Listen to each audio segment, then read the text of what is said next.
10 cold cases that were solved by children. A buried journal. A crayon drawing.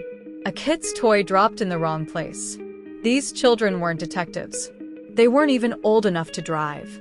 But they cracked cases adults gave up on. This is not fiction. These are 10 cold cases that were finally solved by children.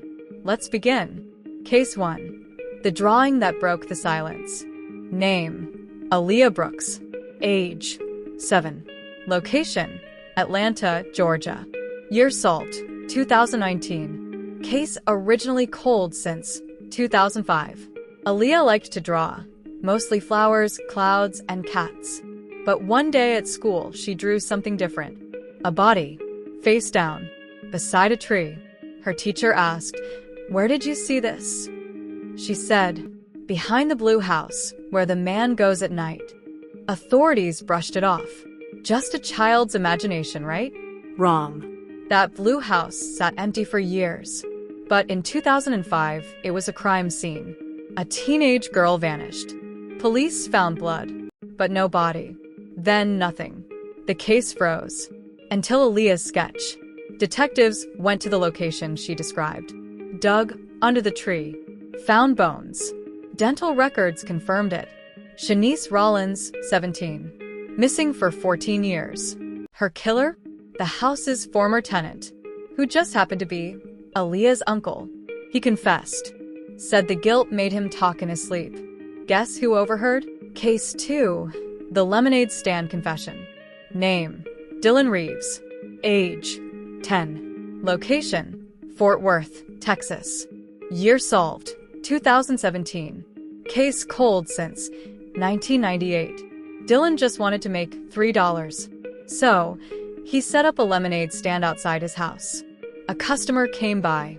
Old, shaky, nervous, drank 2 cups. Then asked Dylan a strange question. "Do you believe in ghosts, kid?" Dylan said, "No, sir." The man looked him in the eyes and whispered, "That's good, because I think I buried one in this street." Dylan told his dad. Dad called police, half as a joke. They brought a K-9 unit. Guess what they found? A human skull. Turns out, in 1998, a woman named Carla Jensen disappeared on that block. No leads. No suspect. Until now. The man who spoke to Dylan? Walter Griggs. Former neighbor. He was terminally ill and needed to confess before his heart stopped. It did. 2 days later. Case 3.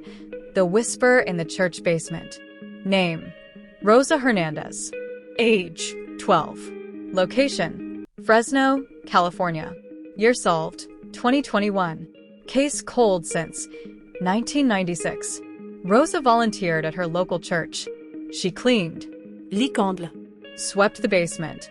One night, while alone, she heard it. A voice. Faint. Repeating, "I didn't fall." She ran. Told her mom. Told the pastor.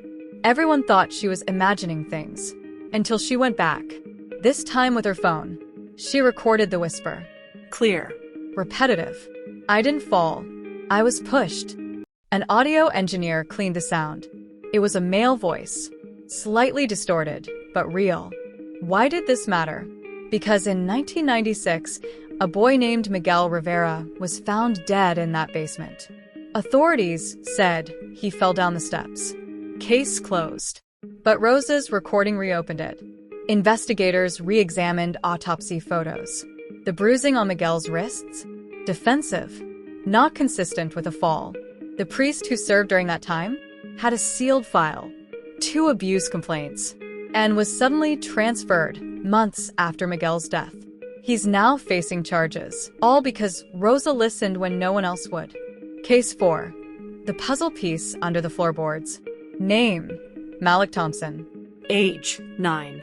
Location: Detroit, Michigan. Year solved: 2020. Case cold since 1999. Malik loved puzzles. He was helping his grandma move old boxes in the attic. Dropped one. A wooden floorboard cracked. Curious, he pulled it up. Inside? And inside that? A missing person flyer. A ring. A photo of a crying woman tied to a chair. The flyer was dated 1999. The woman's name, Carolyn Moore. She was last seen attending a college interview. Police suspected she ran away, but the picture proved otherwise. Turns out, Malik's grandpa, now deceased, used to own a car repair shop. He was questioned back then, but never arrested. Now, with new evidence, police matched the ring to Carolyn's fiancé, then tested the box for DNA. Bingo! It led to one of his old employees still alive, still in the city. He confessed, said it was an accident that spiraled. All because a kid liked puzzles. Case 5. The journal that knew too much. Name, Lily Morgan. Age, 11. Location, Portland, Oregon. Year solved, 2024. Case cold since 2003. Lily was reading through her mom's old journals, just to feel closer to her. Her mom died in a car crash when Lily was a baby. One journal entry stopped her cold. I think someone's following me. I think it's Daniel. I told the police, but they didn't believe me. She kept reading, each entry more terrified than the last. Until, if I disappear, please show this to someone. Don't trust him. Lily ran to her dad. He told her not to worry, said her mom was just dramatic. But Lily didn't stop. She gave the journal to her teacher. Her teacher called the police. They reopened the case, ran Daniel's name. He was never investigated, but records show he was near the crash site and texted her mother 14 times the day she died. Detectives pulled GPS data from his old phone.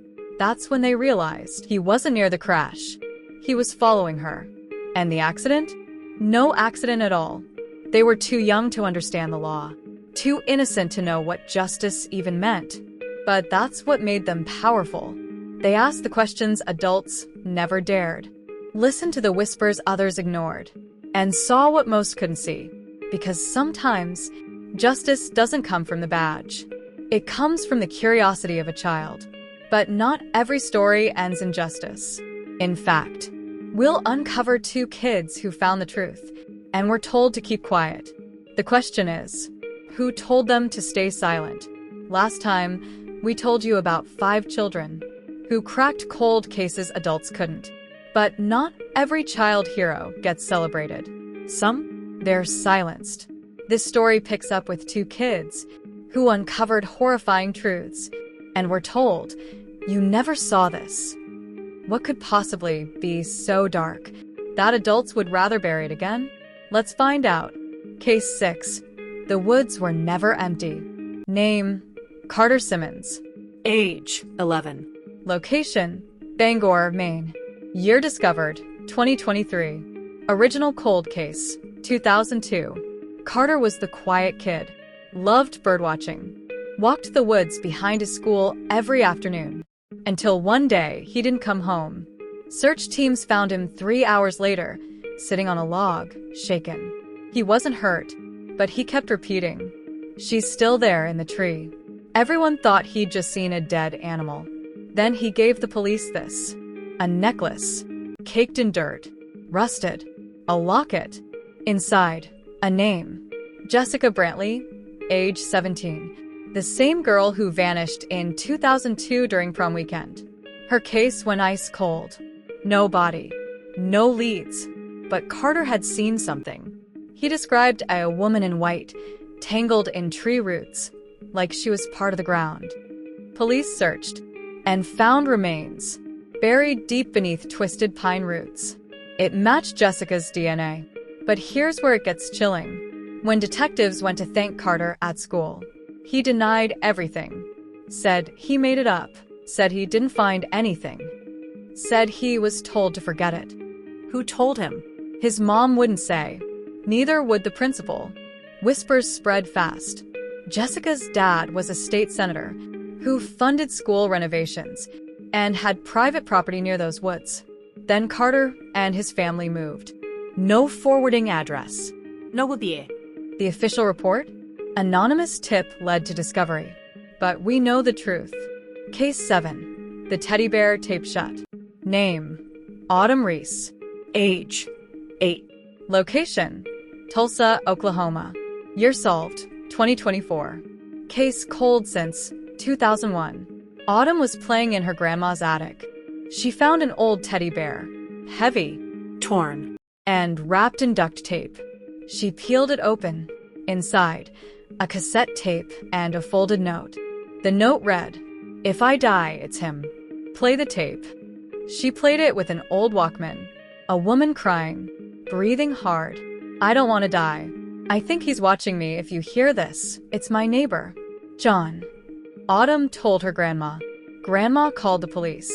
The voice matched Becky Rivera, a 25-year-old who vanished in 2001 after reporting harassment by her apartment neighbor, John Kessler. But the case was closed. Becky was ruled a runaway. Now reopened. Police searched John's old apartment. He moved out in 2002. Underneath floorboards, they found bones. Becky's. The shocking part? John Kessler was now a retired cop, one of the first officers on Becky's case. He'd buried evidence, manipulated reports. He was arrested. But here's the twist. Autumn's grandma was Becky's former roommate. She recognized the tape. She knew Becky feared Kessler. So why did she wait 23 years to mention it? Because, she said, "We were told not to talk about it." He said, "I know where your daughter walks home." Case 8. The basement wasn't empty. Name, Micah Davis. Age, 13. Location, Charleston, South Carolina. Year solved, 2022. Cold since 1997. Micah was helping his uncle renovate an old boarding house. He was hauling bricks from the basement when the wall gave way. Behind it, a small sealed room. No door, no light, just old furniture, and something buried under a tarp. Police were called. The tarp covered a small bed frame, clothes, and blood-soaked floorboards. Inside the mattress, hair, DNA, a broken necklace. The ID matched Tamika Jones, age 14, reported missing in 1997. Last seen near that same building. Back then, police assumed she was a runaway. No full search was ever done. Micah didn't stop there. He asked neighbors if they remembered the building's owner in 1997. Turns out, it was a church-run home for troubled girls. But here's what nobody said out loud. One pastor, who worked there, still led services 2 blocks away. When questioned, he denied knowing Tamika. But emails recovered from an old hard drive proved otherwise. He'd sent messages with subject lines like, "She won't be a problem anymore." He was arrested. The home's records had been lost in a flood. But Micah found something else. In the wall beside the room, carved initials. Dozens of them. Tamika wasn't the only one. Case 9. The video no one wanted seen. Name, Nia Caldwell. Age, 10. Location, Chicago, Illinois. Year solved, 2021. Case cold since 2004. Nia's school was filming a documentary project about the neighborhood. Each kid got to record their block with a camcorder. But Nia pointed her camera down a storm drain. Something shiny caught her eye. Her uncle helped lift the grate. Inside, a waterproof VHS case, taped shut. Inside that, a videotape, labeled July 4th for the truth. They watched it. It showed a group of teenagers partying in an abandoned warehouse. Then screaming. A girl crying. A man yelling, "I told you to shut her up." Then cut to black. Police examined the video. They enhanced audio. The girl? Keisha Manning, missing since July 4th, 2004. Everyone said she snuck out and never came back. The man yelling? Officer Dwayne Keller, a decorated local cop. On duty that night. He was never investigated. Why? His brother was chief of police. His dad was city commissioner. But the video? Time-stamped. Voice matched. He was arrested. And the chilling part? The video had been deliberately hidden by someone who wanted it to be found years later. Why? Because a note inside the case said, "When the girl with the glasses finds this, they'll believe me." Nia wears glasses. Case 10. The memory that wasn't supposed to return. Name, Jonah Fields. Age, 12. Location, Reno, Nevada. Year solved, 2024. Case cold since 2000. Jonah started having nightmares. Same one. Every night. A red truck. Screaming. A man with a cross tattoo. His mom thought it was stress. Until one day, Jonah collapsed during PE. In the nurse's office, he muttered, "The man with the cross took her to the lake." No one knew what he meant. But one teacher remembered a missing girl from 2000. Marissa Glenn, age 9. Last seen being pulled into a red pickup near Lake Tahoe. That case went cold. No plate. No suspect. Then Jonah's grandma saw an old family photo. It showed Jonah, age 3, standing in front of a red truck, next to his uncle. The same uncle with a cross tattoo on his wrist. Turns out, he used to work near Lake Tahoe. Owned a red pickup. Sold it months after the abduction. The case was reopened. Sniffer dogs hid on a trail behind the uncle's old cabin. Bones were found. Partial remains matched Marissa. Jonah, somehow, had remembered something buried in his subconscious for 9 years. Here's the twist. When police tried to arrest the uncle, he was gone. Left town. No trace. But in his garage, scrawled in marker, "You should have stayed quiet, Jonah." They saw things they weren't supposed to. Found clues meant to stay buried. And when they spoke up, the world pushed back. But truth doesn't die in silence. It waits for a child brave enough to speak. But what if the system knew about these clues the whole time? What if one of these kids just disappeared? What happens when a child solves a case, then vanishes right after? The case is real. The name has been changed. And someone is still trying to cover it up. They weren't trained. They didn't wear badges. They didn't understand how justice worked, or how easily it could be buried. But they knew one thing. Something was wrong, and they couldn't unsee it. These children stepped into the dark, where adults looked away. They found truth in basements, whispers in walls, skeletons behind smiles. And for that, some were silenced. Some were relocated. Some are still missing. Because sometimes the people closest to justice are the ones most afraid of it. And sometimes the bravest voice in the room is only 10 years old. 1 week after Jonah's nightmare solved a 24-year-old case, he received an anonymous package. No return address. Inside, a folded photo of a missing girl. And a note that said, "She solved one too. We never found her." No name. No clue who sent it. Just a haunting signature. We thought these stories ended with justice. But maybe they were just the beginning. The real question isn't who they found. It's who's watching the kids who keep finding the truth?